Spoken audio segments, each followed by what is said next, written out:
마태복음 5장 보겠습니다. 마태복음 5장 9절 보겠습니다. 9절. 마태복음 5장 9절 보겠습니다. 화평하게 하는 자는 복이 있나니 그들이 하나님의 아들이라 일컬음을 받을 것이요. 아멘. 우리가 성경을 천천히 보는 이유는 자세히 보라는 겁니다. 근데 우리가 성경을 처음부터 천천히 보면 우리가 중요한 흐름을 놓칩니다. 그래서 성도님들이 하나님을 우리가 믿으려면 제대로 믿기 위해서 성경을 많이 봐야 됩니다. 성경을 많이 보아서 성경에 나온 이 하나님에 대해서 알아야 되는데 거의 100번 봐도 잘 안 깨달을 때가 있습니다. 그래서 설교하는 목회자가 필요한 이유가 성도님을 통해 성도님에게 바른 복음을 전할 수 있고, 그리고 목회자는 특이한 직분입니다. 하나님은 목회자를 세우기 위해서 많은 어려움도 주고 괴로움도 주고 옛나감을 빠져나가기 위해서 또 어떤 많은 것들을 체험하게 만듭니다. 그래서 목회자 자신이 메시지입니다. 그러면 목회자 자신만 메시지입니까? 우리 성도 한 사람 한 사람이 자체가 메시지입니다. 내 인생 자체가 복음으로 보면 거의 메시지입니다. 내 가정 자체를 복음으로 보고 자세히 보면 그 자체가 메시지입니다. 나에게 당했던 어려움 자체가 복음 안에서 보면 거기에도 하나님의 계획이 있습니다. 나에게 당했던 그런 고통과 문제와 위기, 복음으로 보면 거기에서도 하나님의 은혜가 있고 하나님의 계획이 있습니다. 근데 우리가 지금까지 살면서 전혀 복음적으로 보지 않은 겁니다. 그래서 내가 당한 어려움이 거기에 대해서 불평하고 불만하고 거기에 많이 고통스러워서 우리가 아파했는데 지금은 우리가 믿음의 눈으로 복음의 눈으로 나를 보고 내 인생을 보고 하나님은 우리가 태어나기 전에부터 하나님 우리를 아시다 하고 어머니 뱃속에 있을 때 하나님 우리를 불러주시다 했는데 우리는 나이가 30이 되고 40이 돼서 하나님을 알게 되어지는데 그러면 그 이전엔 하나님이 전혀 간섭이 없었고 관심이 없었고 하나님의 성령의 역사가 없었는가? 그렇지는 않습니다. 그렇게 보면 우리가 모든 것에서 답을 찾아갈 수 있고 모든 것에서 우리가 성령 인도를 받을 수 있습니다. 그래서 그런 마음으로 우리가 예배에 참여하고 그런 마음으로서 우리가 기도하고 하면 많은 것을 얻을 수가 있습니다.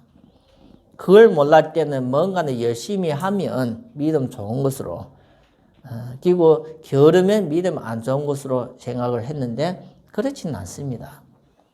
많은 교회에서 열심을 특심을 강조하는 거예요. 그게 종교성입니다. 종교성. 특별히 종교에서는 사람의 열심과 특심을 사람의 행위를 많이 강조해요. 그래서 열심히 하게 만드는 거예요. 뭔가 열심히 하게. 그게 종교성입니다. 복음은 하나님 앞에 우리가 그것이 틀린 겁니다. 복음은 하나님으로부터 왔기 때문에 우리는 잘 따라가면 됩니다. 잘 순종하고 잘 깨달으면 그게 복음입니다. 복음. 종교는 하나님이 신에 대해서 믿는 것이 아니라 인간의 바른 행동 이걸 강조하기 때문에 열심, 특심을, 지식 이런 걸 강조를 하는 겁니다. 근데 복음은 그게 아닙니다.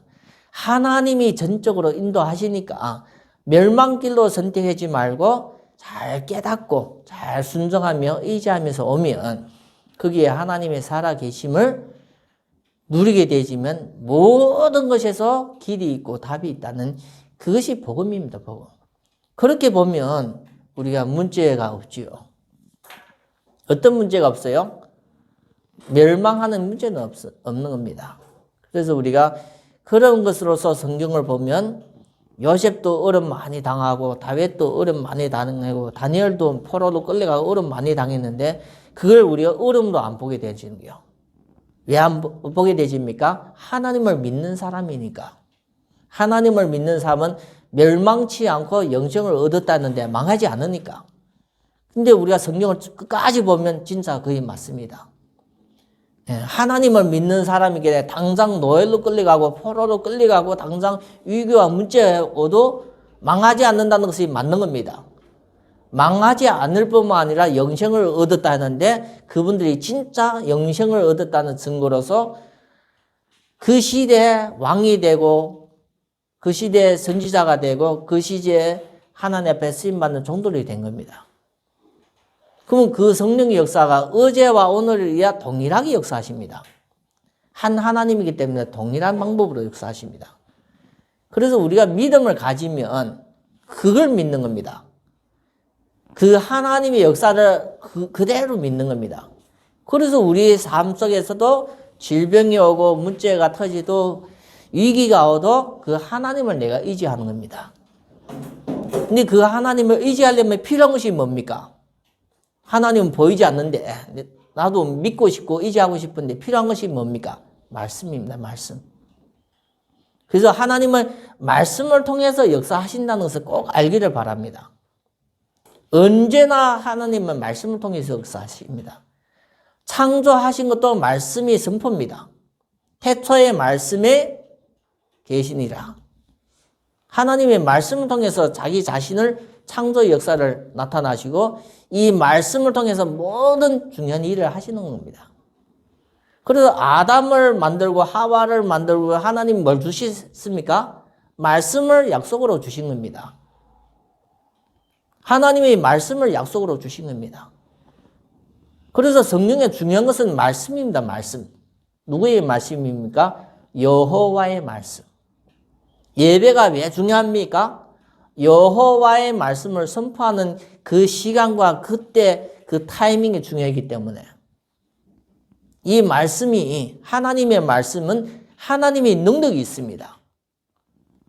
이 말씀이 하나님의 능력이 있습니다. 진짜 믿음으로 받아들이는 자에게는 그의 성령의 역사로 말미암아 질병이 떠나가기도 하고 흑암이 무너지기도 하고 진짜 저주가 이게 다 무너지는 겁니다. 그래서 창조의 역사를 체험하는 것이 그 예배 자리입니다. 그걸 알기 때문에 목회자가 자기 생각을 얘기하는 것이 아니라 하나님의 말씀을 이 자리에서 선포하는 겁니다. 하나님 대신해서 선포하는 겁니다. 그래서 그리스도의 대사입니다. 그리스도의 대사. 대신해서 그리스도의 말씀을 전달하는 겁니다. 이 말씀 속에는 세 가지 근본적인 축복이 있습니다. 흑암의 권세, 사탄의 권세를 무너지는 능력이 있고 이 말씀 속에는 하나님의 만나는 길이 있고 이 말씀 속에는 모든 죄와 저주가 끊어지는 그 축복이 있습니다. 그래서 이 말씀을 성도에게 전달해야 하기 때문에 이 자리에 오라는 겁니다. 성도가 이 말씀을 계속 듣어야만 영이 살기 때문에 하나님의 말씀으로 영혼을 살리는 겁니다. 하나님의 말씀으로 영혼을 치유하는 겁니다. 그래서 우리가 한 번 듣어도 사는 길이 열리는데 매주일마다 하나님의 예배를 통해서 이 말씀이 선포됩니다. 그래서 성도 한 사람 한 사람이 이 말씀을 제대로 받아들이면 기적이 일어나는 겁니다. 마른 뼈가 붙어서 생명이 있는 것처럼 군대가 되어지는 것처럼 하나님의 이 말씀이 선포되는 그곳에 생명 역사를 일으킵니다. 그래서 우리가 이 말씀이 그만큼 소중한 자리가 말씀 선포하는 자리입니다. 그래서 하나님은 가정마다 따로따로 집에서 예배 드리기도 하지만 모이라는 겁니다. 2명만 있어도 모이라는 겁니다. 흩어져 있지 말고 2명만 있어도 모이라는 거예요. 예수 이름으로 모이는 그곳에 내가 그들과 함께 하신다. 모이라는 겁니다. 그게 교회입니다. 모임이라는 건 교회입니다. 교회. 한 명만 있어도 하나님이 함께 하시는데 광야에서나 들에서나 하나님 함께 하시는데 모일 때는 하나님이 성령이 함께 하시는 능력이 임합니다. 그래서 사람들은 힘이 없습니다. 힘이 없는 사람이지만 2명만 있으면 거기에 하나님이 성령이 역사하십니다. 3명만 있으면 기적이 일어납니다. 최소 단위가 몇 명입니까? 교회는 2명입니다. 2명. 그래서 우리가 하나님 앞에 작은 교회라면 목사님 혼자만 있는 예배는 작은 교회입니다. 그런데 목사님과 사모님만 있어도 그건 정상적인 교회입니다. 근데 성도 한 명이 풀었어요. 우리 렘넌트 자녀들이 참석했어요. 그러면 교회가 부흥된 겁니다. 그래서 우리가 작다 얘기를 하지 말아야 돼요. 연약하다 얘기하지 말아야 돼요. 왜요? 믿음 위에 하나님이 역사하시기 때문에. 현실을 보고 얘기하는 것이 거의 믿음 아닙니다. 우리는 뭘 봐야 됩니까? 영적인 사실을 봐야 됩니다. 하나님이 함께 하시는 영적인 사실을 보고 얘기하는 것이 거의 믿음입니다. 세상 눈으로 볼 때 몇 명 안 된다고 작다고 생각하면 그 믿음으로 본 것이 아니라 현 상황을 얘기한 겁니다. 우리는 뭘 봐야 됩니까? 나와 함께 하신 하나님이 그분과 함께 하시고 우리가 모여서 예배 드린다. 이 자체가 큰 응답이고 축복입니다. 이것을 통해서 전 세계가 살아날 수 있습니다. 사도 바울 한 명을 통해서 가는 곳마다 천하가 뒤집어질 정도로 역사가 일어난 겁니다. 사도 바울의 능력입니까? 그의 능력이 아니라 하나님과 함께하는 비밀입니다. 사도 바울을 움직여서 한 시대를 바꾼 것 같이 하나님은 지금도 교회를 통해서 역사하십니다. 귀 있는 자는 성령이 교회 주시는 말씀을 들을지어다. 우리가 아직도 하나님의 음성이 안 들립니까? 교회를 와서 우리가 하나님의 음성을 안 들립니까? 예배 가운데 참석하면서도 아직도 하나님의 음성이 안 들립니까? 그러면 다 놓친 겁니다. 사람만 보면 다 놓친 겁니다. 하나님이 얼만큼 이 예배를 축복하시는가 그걸 볼 수 있어야 됩니다. 거듭나지 아니하면 하나님의 나라를 볼 수 없습니다. 중생입니다. 중생. 믿음으로써 구원받는 겁니다. 구원받는 이후에 하나님의 나라를 볼 수 있고 하나님의 음성을 들을 수 있는데 그전엔 하나님의 음성을 들을 수도 없고 볼 수도 없습니다. 그래서 우리가 복음을 전해서 영접한 이후에 이 사람에게 우리가 하나님 말씀을 권유도 하고 기도를 권유를 하는 겁니다. 그래서 우리가 하나님의 음성을 전혀 못 듣었다. 그러면 우리에게 마음에 그만큼 빼앗기고 있는 겁니다. 예배는 성도와 교회를 살리는 최고의 축복된 장소와 시간입니다. 그걸 놓치면 우리는 앉아있다가 가는 겁니다. 씨를 뿌리는데 강단 통해서 복음의 씨를 뿌리는데 이 씨가 생명의 역사가 아니라는 것은 그건 우리의 마음의 그릇입니다. 가시 같은 밭, 돌짝 같은 밭, 길가 같은 밭 아무리 말씀이 들어가면 역사가 아니라는 겁니다. 다 뺏기는 겁니다. 우리 마음의 옥토가 아니면 역사가 아니랍니다. 그래서 우리가 얼만큼 내가 응답 못 받고 있는가 예배를 통해서 점검을 해야 됩니다. 하나님이 살아있으면 내 혼자 성경을 보다도 감동됩니다. 하나님이 살아계시면 이 역사, 성령의 역사는 가만 앉아서 잠깐만 예수님 그리스도께서 나를 도와주세요. 잠깐만 얘기를 해도 내게 운명적인 바뀌는 변화가 있습니다. 근데 교회에 나오셔서 1년도 아니고 10년, 20년, 몇십 년 동안 교회 나오는데 전혀 못 느낀다. 그만큼 다 빼앗기고 있는 겁니다. 하나님은 계속 주는 거예요. 하나님은 주는데 다 빼앗기고 있는 거예요. 그 악한 자에게, 사탄한테, 마귀한테 다 빼앗기고 있는 겁니다. 그래서 믿음이 자라지 않는 겁니다. 전혀 하나님에 대해서 느끼지 못하는 겁니다. 그래서 우리가 하나님 앞에 예배 나왔다는 것은 새로운 시작입니다. 세상에는 우리가 달력이 하루하루 지날 때마다 새로운 시작됩니까? 1년에 연말 되면서 연초에 될 때 새로운 시작됩니까? 그리스도 예수 안에 있는 자가 새로운 시작됩니다. 왜요? 하나님의 말씀을 통해서 성령의 역사로 말미암아 그 인생을 바꿔가기 때문에. 그래서 이 예배는 우리 인생에 새롭게 시작하는 겁니다. 내 인생을 과거의 것은 싹 지워버리고 새롭게 시작하는 겁니다. 이미 지났기 때문에 하나님은 그것을 싹 없애치고 새롭게 시작하는 겁니다. 주 예수 그리스도 안에 있는 자는 새로운 피조물이다. 그래서 오늘은 그 새로운 시작을 할 수 있도록 하나님은 말씀을 주시는 거예요. 이 중요한 말씀을 깨닫기를 바랍니다. 깨달음을 얻는다는 것은 하나님을 받아들이는 겁니다. 지식은 귀로 듣고 마음으로 느끼지만 하나님의 말씀은 깨달아질 때 내한테 오는 겁니다. 사람을 통해서 듣는 것 같지만 하나님의 성령의 역사가 없이는, 성령의 감동이 없이는, 성령의 도우심이 없이는 절대 진리를 받아들일 수 없습니다.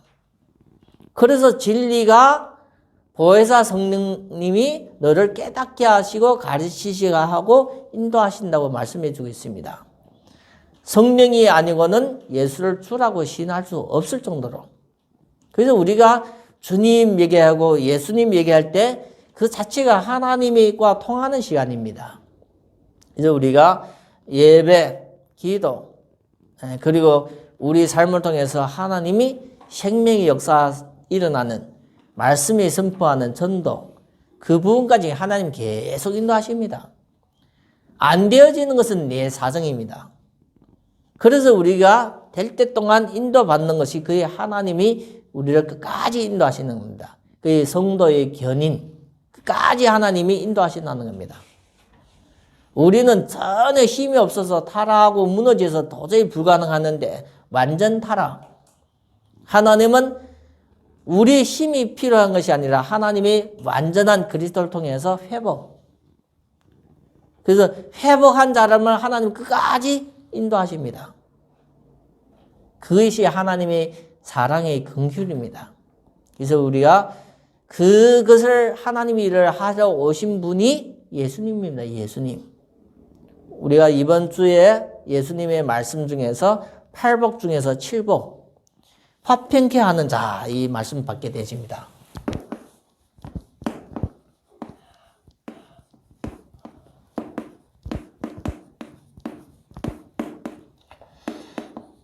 어떤 것이 복이 있습니까? 화평하게.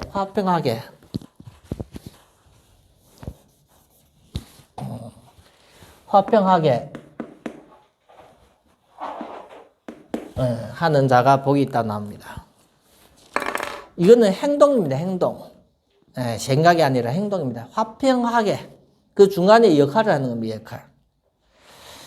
우리가 진짜 중요한 것은 성경에 다 기록했습니다. 진짜 중요한 것은. 덜 중요한 것은 성경에 기록한 것이 없어요. 그래서 세상을 우리가 보면 이 세상의 흐름이 성경에 보면 말세라고 얘기합니다. 세상에 흘러가는데 어디에 흘러가고 있어요? 말세. 끝난다는 겁니다. 근데 우리가 이 세상의 흐름이 말세라고 못 느끼집니다. 너무 과학이 발전되고 사람이 편안하게 사는 것 같으니까 못 느끼지는 겁니다. 근데 성경에 말세라고 얘기하면서 마태복음 24장에 말씀해주고 있습니다. 딱 그렇게 징조가 나타나고 있습니다. 3절부터 51절 보면 이 말세에 들어서면서 성경에 나타난 징조가 그대로 나타나는 거예요. 이단들이 많이 나타납니다. 이단들이. 내가 그리스도라고 얘기하는 그런 이단들이 많이 나타나는 거예요. 그래서 말세는 여러 가지 징조와 고난과 고통과 전쟁과 기근이, 지진이 일어나면서 인간은 고통받는다고 나옵니다. 고통. 정신적인 고통, 육신적인 계속 고통이 일어나는 겁니다. 약으로 치료 안 되는데 계속 병원에 가면 약을 쓰는 겁니다. 그래서 우리가 이 고통 말세의 세상 흐름이 여러 가지 성경에 나타난 징조와 고통 오면서 사람들이 뭐가 잃어가고 있어요? 방향. 어떻게 우리가 살아야 되는가? 이 방향 자체가 없습니다. 그냥 육신적으로 쾌락을 쫓아가는 겁니다. 방향 다 잃고. 그래서 우리가 이 성경으로 돌아오고 기도하고 말씀 받고 예배 드리는 것이 우리에게는 아주 소중한 겁니다. 이것이 언제부터 왔습니까? 성경 보면 진짜 고통은 언제부터 왔습니까? 창세기부터. 그래서 우리가 창세기 성경을 알아야 되는 거예요. 창세기 3장 1절부터 5절 보면 이 사탄 마귀라는 악한 자가, 마귀라는 것은 안 보이는데 성경에서는 뭘로 나타나요? 뱀. 그런데 계시록 12장 9절을 보면 옛뱀 또는 마귀 또는 큰 용 얘기하면서 그게 사탄 마귀라고 얘기하는 거 있습니다. 그래서 성경은 비교해 봐야 돼요. 이 성경 구절과 이 성경 구절을 비교해서 틀린 것을 찾는 것이 아니라 공통적인 답을 찾아가는 거예요. 그래서 성경은 성경으로 해석하는 거예요. 사탄 마귀에 속아서 인간은 창세기 3장 6절을 보면 죄를 짓는 거예요. 이 죄라는 것은 하나님이 주시는 말씀을 어기는 거예요. 하나님이 하지 말라는 거 하는 거예요. 그 자체가 죄는 거예요. 절대 주권자이신 하나님이 아담 하와를 지키려고 주시는 말씀을 어기는 거예요. 말씀을 어기는. 말씀을 거부하는 죄예요. 누구의 말씀을 듣기 때문에 이 뱀의 말을 듣고 말씀을 어기는 거예요. 그래서 죄를 짓기 때문에 창세기 3장 7절, 8, 10절 보면 하나님을 떠날 수 없는데 하나님을 떠납니다. 이때부터 고통이 오는 겁니다. 멸망으로 가는 겁니다. 마치 갓 난 어린아이가, 1살, 2살 난 어린아이가 부모를 떠나면 어떻게 됩니까? 그때부터 사기꾼한테 잡혀가 고통받든지 고통받는 거예요. 하나님을 떠나는 순간부터 오는 것이 고통과 멸망으로 가는 겁니다. 물고기가 물에 있어야만 사는데 물고기가 물 떠나면 어떻게 돼요? 그때부터 목마름이 오고 그때부터 죽음이 오는 거예요. 그래서 이것이 아주 중요하다고 얘기하는 거예요. 성경의 말은. 이것을 창세기 3장의 원죄라고 말씀해 주고 있습니다. 그래서 이걸 당한 것이 아담 하와입니다. 아담 하와. 그러면 이 사탄이 가만히 있어요? 아담 하와만 꼬시가 넘어가가 가만히 있어요? 지금도 믿는 사람은 계속 공격하는 거예요. 계속 공격하는 겁니다. 그래서 뭘 공격합니까? 이 사탄도 뭘로 해요? 성경 보면 말씀을 통해서 공격해요. 때로는 성경 말씀도 인용해요. 마태복음 4장에 보면 성경 말씀을 인용해서 예수님을 공격하는 겁니다. 이 사탄도 마귀도 말로 가지고 공격합니다. 공격. 그렇죠? 어떤 말로요? 이 자기의, 누구의 메시지요? 사탄의 메시지가 담긴 말. 사탄의 메시지가 있는 말로서 사람을 계속 공격하는 거예요. 그거에 부함직하고 탐스럽게 하고 먹음직하는 그런 말로 계속 공격하는 거예요. 근데 지금은 안 보이잖아요. 뭘로 통해서 공격해요? 문화, 미디어, 인터넷이든지 여러 가지를 통해서 계속 공격해요. 그래서 많은 사람들은 뭐 합니까?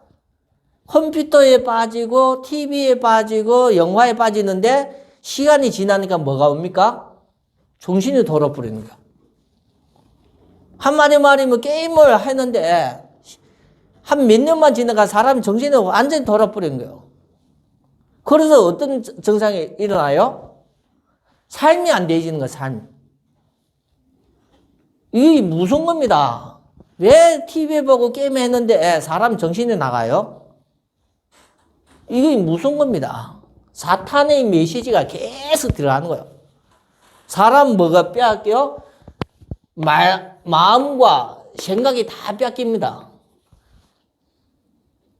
제가 아는 그런 청년 한 분은 계속 게임에다가 나중에 사람을 만날 때는 항상 마스크를 전체를 다 끼요. 뭐, 그지?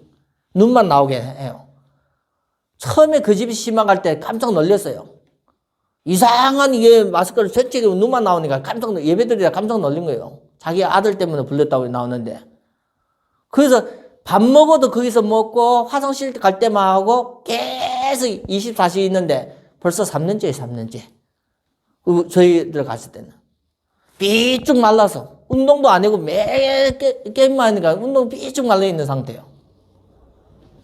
뼈만 있는 거다니까요. 가정, 지금 이런 것이 이제 지금은 어디까지 가요? 개인과 가정 다 무너지게 만들어요, 다. 우리가 사탄이 주시는 메시지에 담긴 문화와 미디어와 게임과 이런 것이 사람들이 다 중독되어 있어, 중독. 이 도끼 때문에 사람 마음과 생각이 이상해요. 그래서 이 중독된 것이 더 계속 보니까 이상해지니까는 나중에 이것을 만족을 위해서 범죄까지 해요, 범죄. 타락도 해요. 계속 사고가 나요, 사고.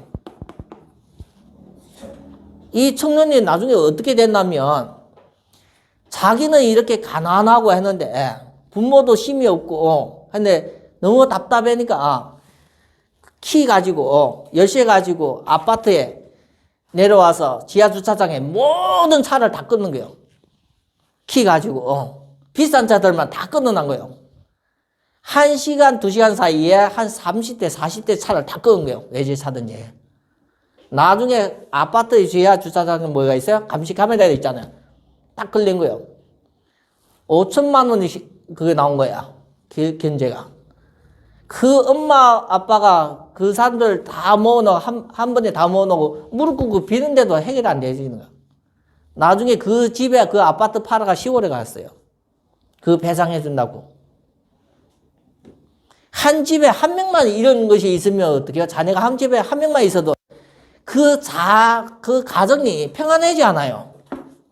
또는 어떤 사고를 칠 것인가? 불안 속에, 공포 속에 부모가 편안하지 않아요. 일 가도 어떡해요? 마음은 내 집에 있는 그 자녀가 어떤 짓을 할지 몰라요. 그리고 우리가 세상에 말세고 이 흐름 속에 흑암의 역사가 강하게 역사합니다. 이 부분에 부모가 해결이 안 돼주니까, 새로운 컴퓨터사가 게임하고 싶은데 부모가 해결 안 주니까, 나중에는 어떻게 해요?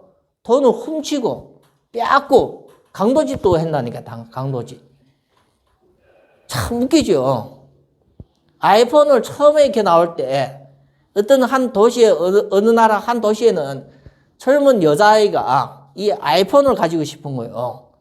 그래서 친구들은 다 가지고 있으니까 조용하게 병원에 찾아가서 한국에는 그런 건 없는데 조용하게 병원에 찾아가서 사람이 신장이 2개 있으니까 하나 내 신장을 팔아서 내가 아이폰을 사겠다 해서 신장 파는 거예요.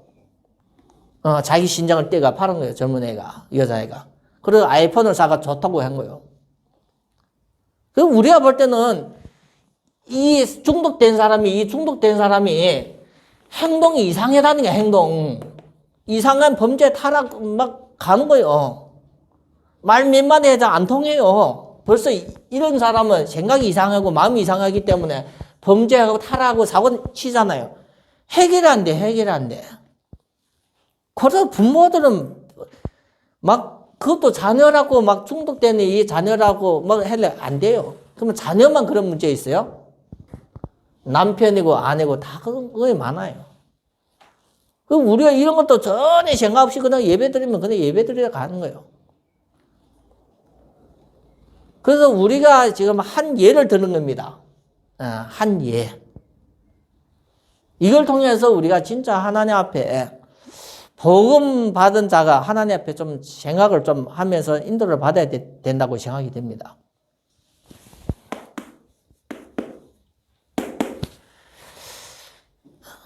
이런 것을 아시고 하나님은 인간을 가만두면 멸망길로 가고 망하기 때문에 하나님은 자기의 방법으로서 우리와 상의도 없이 누굴 보냈어요? 예수님을 보낸 거예요. 이 땅에 보낸 거예요. 이분만 제대로 믿으면 구원받는다는 겁니다. 그래서 예수님이 오신 목적이 뭡니까? 오신 목적? 인간을 구원합니다. 인간 구원. 이 인간 죄인입니다. 짐승도 아니고 죄인 인간을 구원하는 겁니다. 죄인. 그래서 많은 사람이 죄라고 잘못 생각을 하고 있는데 내가 뭘 잘못했길래 예수 믿어야만 구원받는다 생각하는데 그것이 아닙니다. 이 죄라는 것은 이걸 얘기하는 겁니다. 그래서 빠져서 나올 수 없어요. 이거는 과학이 발전하면 발전할수록 더 심각해요. 뭐가 심각해요? 과학이 발전하고 문화가 발전할수록 중독 현상이 더 심해요. 사람 마음과 생각이 황폐해집니다. 이전에 정신병자가 많았어요? 많지는 않았어요. 과학이 발전할수록 더 문화와 이 미디어가 사람들의 마음과 생각을 다 빼앗아가는 겁니다. 그래서 발달한 나라와 민족일수록 더 이상한 일이 계속 발생하는 겁니다. 그걸 하나님은 인간이 스스로 빠져나올 수 없다고 판단하기 때문에 예수님을 통해서 해결하시겠다는 겁니다. 그래서 예수님이 오시는데 이 죄인, 하나님을 모르는 것 자체가 죄인입니다. 죄인. 그래서 이 죄인을 위해서 하나님은 이 죄라는 것은 원죄를 포함하고 죄의 뿌리, 저주 이런 것을 다 포함되는 겁니다. 이것을 하나님을 구원하는데 이 죄가 어디서부터 시작했어요? 이 죄가 죄의 시작은 마귀입니다. 마귀. 사탄입니다. 근데 이것은 누구도 모릅니다. 사탄이 언제, 마귀가 언제 나를 속였냐 했는데 벌써 다른 데서부터 이미 온 겁니다. 그래서 사탄 마귀에서 왔기 때문에 이것이 성경의 창세기 아담 하와만 범죄하고 타락시킨 것이 아니라 이 지금도 역사합니다. 지금도. 많은 사람들이 성경에만 기록하고 지금은 없다고 생각하는데 지금도 이 존재가 아주 강하게 역사합니다. 그래서 하나님을 떠나면 죽고 부모를 떠나는 자녀가 죽듯이 하나님을 계속 떠나게 합니다. 떠남. 이것이 지속입니다. 아직도 이렇게 지속하는 거예요. 하나님을 모르는 사람은 아직도 하나님 떠나서 죄 가운데 계속 사는 겁니다. 그래서 이것을 인간으로서는 100번, 1000번 해도 아무리 제사해도 해결이 안 됐는데 그분이 오셔서 누가요? 예수 그리스도가 오셔서 한 번으로서 몇 번이요? 한 번. 한 번으로서 완전히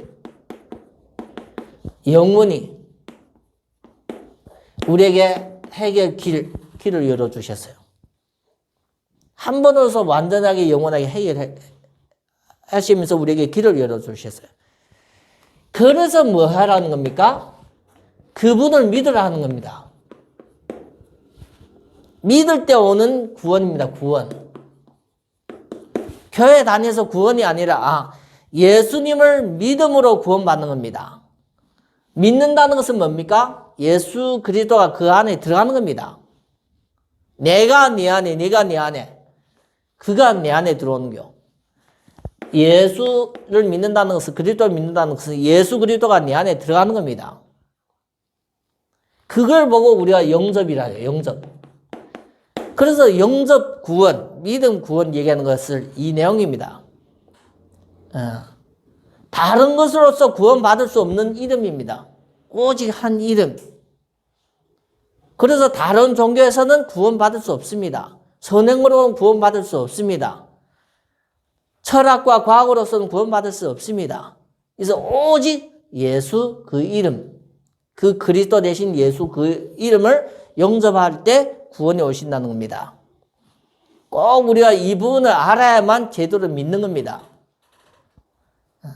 그래서 두 번째 보면 화평케 하는 자가 복이 있다. 오늘의 말씀의 주제입니다.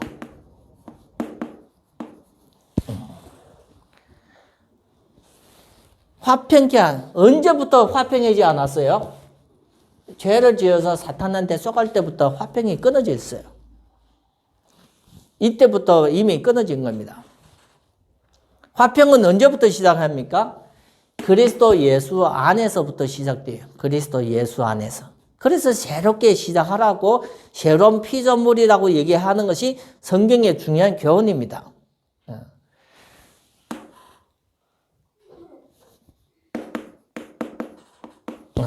화평하게 하는 자. 이 사람이 복이 있다는 거, 복. 하나님이 이 사람이 복이 있다기면 이것이 복입니다. 우리는 육신적으로 뭘 더 원하지만 하나님은 이것이 복입니다. 누구 앞에서요? 하나님 앞에. 그래서 우리가 예배 드리는 거 복 받는 겁니다. 근데 돈이 없는데요. 예배 드리고 나서 돈이 없는데요. 예배 드리는데 건강도 회복 안 됐는데요. 그렇게 생각하면 우리가 이것이 틀린 겁니다. 예배 드리는 자체가 복입니다. 누구 앞에서? 하나님 앞에. 그런데 내 생각은 계속 육신적으로 끌려가면 그게 복 아니라고 생각하는 거예요. 잘 우리가 하나님 앞으로 우리가 돌아오는 그런 응답이 있기를 바랍니다. 그래서 화평하게 한다. 이 화평을 위해서 누가 헌신했어요? 십자가에서 누가 헌신했어요? 예수님이 헌신하셨어요. 그래서 하나님과 끊어진 길을 이어주시는 역할, 화평하게 하는 것이 그게 예수 그리스도가 하신 일입니다. 그게 헌신, 자기 몸을 드린 겁니다. 그래서 하나님이 우리를 향해서도 어떤 일을 하라는 거예요? 그리스도가 하신 일. 그리스도가 하신 일, 이 일을 하라는 겁니다. 그래서 어떤 일이요? 그래서 우리에게 그리스도인입니다. 기독교인, 그리스도인이라고 얘기하는 거예요. 우리는 그리스도를 닮아가는 사람입니다. 그리스도를 배우는 자입니다. 그래서 그리스도의 말씀을 듣고 그리스도 일을 하는데 복음, 천국 복음입니다. 이거. 이 복음을 가지고 누리고 전달하고 증인으로서는 이것이 최고의 그리스도의 일입니다. 그리스도의 일. 이 천국 복음이 증거되는 모든 곳에는 새로운 창조가 있습니다. 새 창조. 언제 새로운 창조가 있어요? 복음과 함께 새로운 창조가 있어요. 그래서 이 복음을 우리가 매주마다 강단 통해서 받는다면 그게 축복입니다. 축복.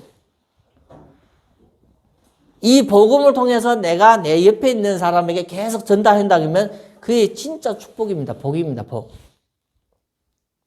그래서 우리가 복음을 전달하는 증인입니다. 그리스도의 대사입니다. 하나님 앞에 세상 사람들 앞에 대사로 쓰임받는 겁니다. 대신해서 우리가 쓰임받는 겁니다.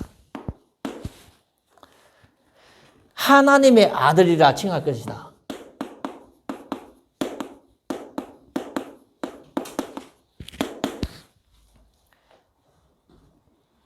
이거는 우리가 이렇게 할 때 하나님이 인정하신다는 인정. 이렇게 할 때, 믿음으로 살 때 하나님 인정하시는 거야. 우리가 믿음으로 하나님 앞에 인정받는다는 것은 거의 큰 축복입니다. 그래서 그 인정하는 믿음이 어떤 믿음입니까? 하나님과 함께 하시는 함께.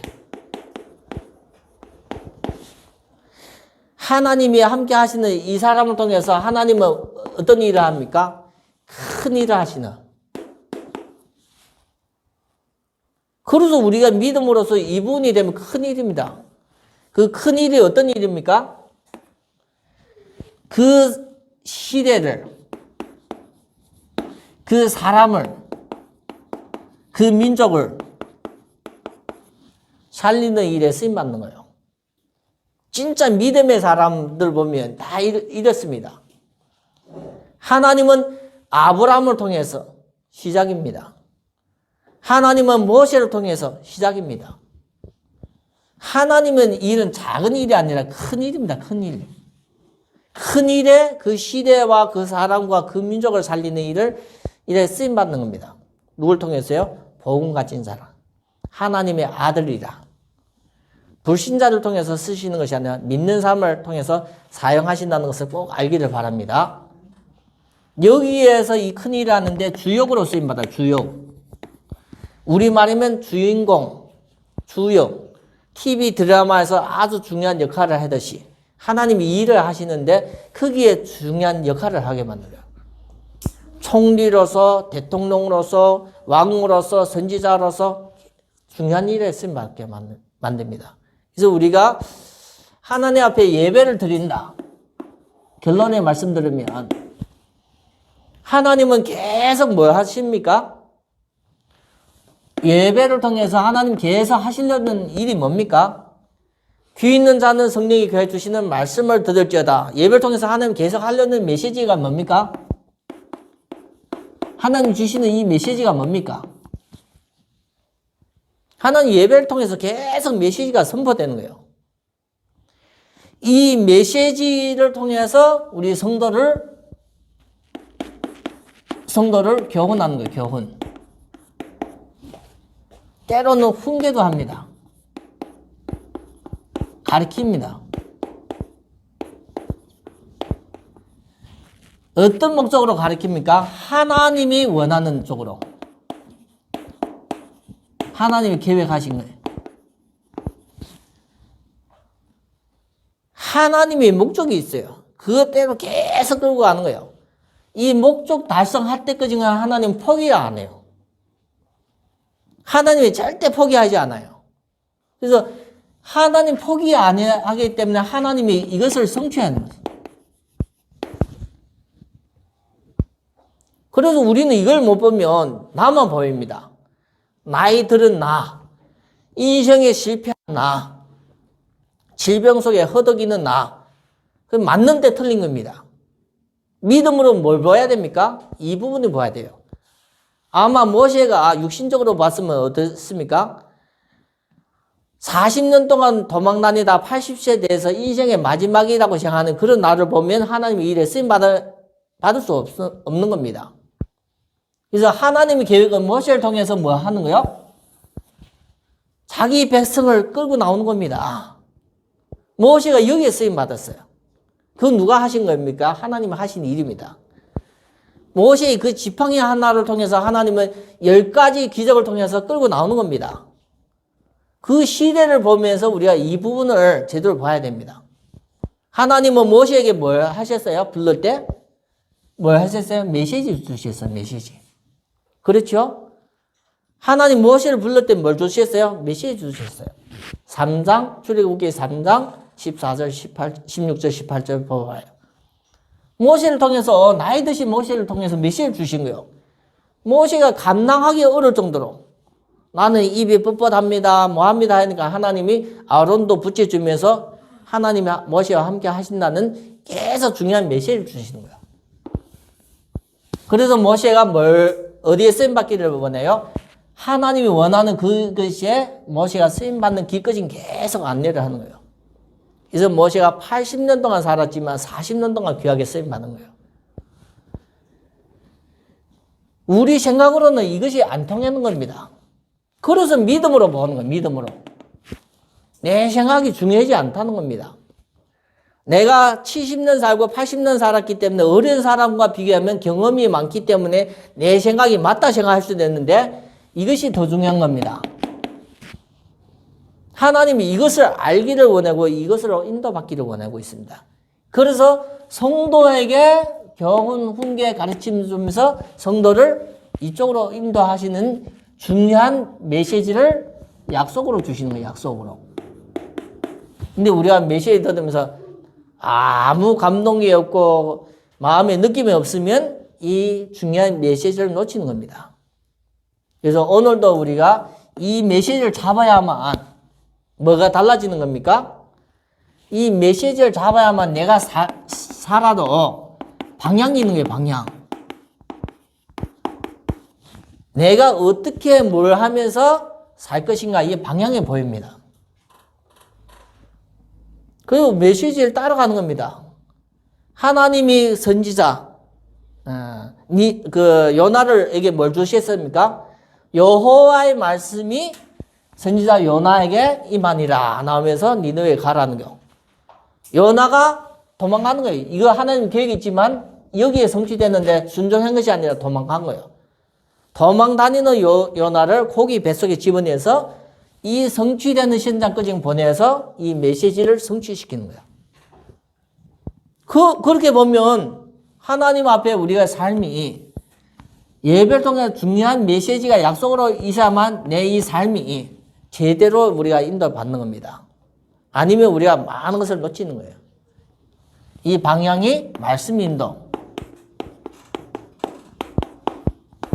이 말씀에 우리가 순종할 수 있는 믿음이 있어야 돼요. 사람 말에 순종하는 것이 아니라 하나님 메시지가 맞기 때문에 내가 순종하고 진짜 사람을 의지하니까 힘드니까 하나님을 의지하는 거예요. 성경에 뭐다 말씀해주고 있습니까? 호흡 있는 자를 의지하지 말라. 내聪명을 의지하지 말라. 누구를 의지하라고요? 하나님을 범사에 인정하라. 그가 너를 지도하시리라. 이것이 믿음입니다. 믿음. 내가 살면서 삶 속에서 진짜 문제 많고 어려움 많은데 계속 생각이 육신적인 생각, 사람의 말을 듣도 육신적인 말인데 뭘 의지하는 거요? 하나님의 말씀에 따라 인도받는. 한 주 동안 한번 살아보면 뭐가 되집니까? 하나님이 함께 하심을 체험됩니다. 뭐가 체험됩니까? 하나님이 함께 하심. 임마누엘이 체험돼요. 임마누엘의 뜻이 예수님의 이름이 임마누엘입니다. 그 하나님이 살아계시다는 것을 체험됩니다. 이것이 신앙입니다. 신앙. 이것이 우리가 믿음으로 한 주 동안 살아야 되는 신앙의 내용입니다. 이 말씀을 잡고 내가 진짜 문제가 있어도 어려움이 있어도 계속 하나님의 말씀을 내가 순종하고 의지하면 이 부분이 이게 체험되는 거예요. 하나님 임마누엘. 안 됐으면 이런 것이 전혀 없으면 전번 주처럼 이번 주에도 힘들어 죽을 뻔했다. 어려움 속에 진짜 어려워 죽을 뻔했다. 그렇게 생각하면 뭘 놓친 겁니까? 말씀을 놓친 거예요. 진짜 내가 제 어렵고 힘들고 막 그런 생각에 계속 잡혀 있으면 뭘 놓친 겁니까? 말씀으로 인도하시는 하나님의 이 말씀을 놓친 거예요. 내 인생의 방향이 내 마음대로 사는 거예요. 그런 성도가 많습니다. 그런 기독교 신자가 많습니다. 이 삶이라는 것은 진짜 말씀을 따라가고 순종하고 의지하다 보면 많은 것을 하나님이 함께 하신다는 것은 사실적으로 체험되는 이것을 놓친 거예요. 그러면 내 삶에 뭐가요? 진정한 가치가 없어요. 아무 가치가 없이 한 주 동안 사는 겁니다. 그걸 또 하나님이 회복하려고 성도에게는 뭘 주세요? 예배를 통해서 새로운 시작. 그래서 성도에게는 계속 예배가 오는 거예요. 체질을 바꾸고 뿌리 바꾸고 하나님 앞에 제대로 대해지는. 그래서 우리가 이 부분을 통해서 제대로 응답을 받아야만, 믿는 사람이 이 부분을 제대로 통해서 응답 받아야만 누가 기뻐합니까? 우리가 제대로 응답 받으면 하나님께 영광이 됩니다. 영광. 자녀가 매일 어려워서 계속 사기당하고 질병 가운데 있는데 부모가 기뻐하실 부모가 있습니까? 한 명도 없습니다. 자녀가 사업도 잘 되고 건강도 잘 되고 뭔가는 선행도 많은 사람을 도와주고 있으면 그게 부모로서는 영광입니다. 그래서 우리가 믿음으로 살면서 이 길을 갈 때 그게 하나님께는 영광이 돼요. 영광.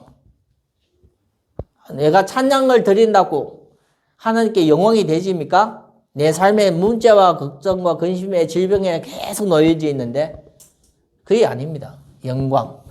하나님께 영광. 이것이 신앙의 본질입니다. 나를 통해서 하나님이 기뻐하신다는 것은 신앙의 본질입니다. 그래서 히브리서 11장 6절 보면 믿음이 없이는 하나님께 영광 돌릴 수 없다 나오는 거예요. 믿는 사람이 삶의 중요한 본질입니다. 이사야서 12장 34절을 보면 인간을 지으신 목적도 영광을 받기 위해서 만들었다 나오고 있습니다. 그래서 고린도전서 6장 20절, 7장 23절 보면 하나님께 영광. 그래서 우리 성도 한 사람 한 사람이 우리가 오늘도 주일입니다.